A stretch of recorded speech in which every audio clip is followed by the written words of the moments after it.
छोटा सा लालन આજે મૈયાને કહી રહ્યા છે, કારણ કે લાલન ચંદાની જીદ કરી રહ્યા હતા અને મૈયાએ કહ્યું કે લાલા ચંદાને જવા દે, હું તને નવી દુલ્હન લાવી આપીશ.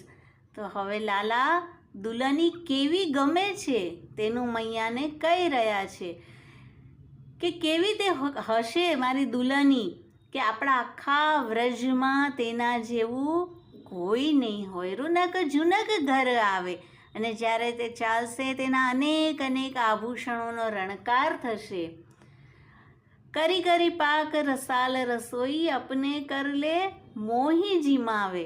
રસાલ રસોઈ તે બનાવશે, રૂખી સૂખી નહીં, રસરૂપ રસોઈ બનાવશે અને મને તે જમાડશે.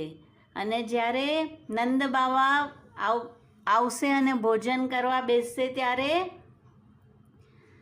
તે કરી અંચલપટ નંદ બાવાસો પોતે પોતાની ઓઢણીથી મસ્તક ઢાંકી દેશે અને ઊભી રહીને પંખો કરશે, નંદ બાવાને ભોજન કરાવશે.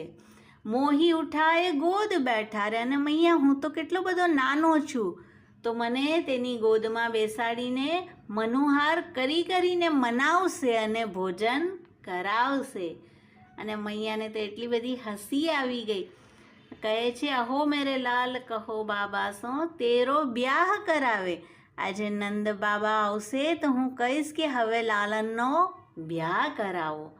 અને નંદ બાબા ઘરે આવ્યા છે. નંદરાની કહી રહ્યા છે કે આજે તો લાલને કહ્યું કે મને આવી દુલ્હની જોઈએ છે.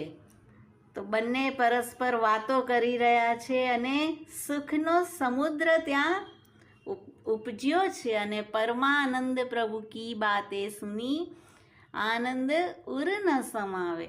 અને પરમાનંદાસજી આ બધી જ લીલાનું દર્શન અને અનુભવ કરી રહ્યા છે અને કે છે મારા પ્રભુની આવી વાતો સાંભળીને મારા હૃદયમાં આનંદ સમાતો નથી. તો આવી દુલ્હની લાલનને જોઈએ છે.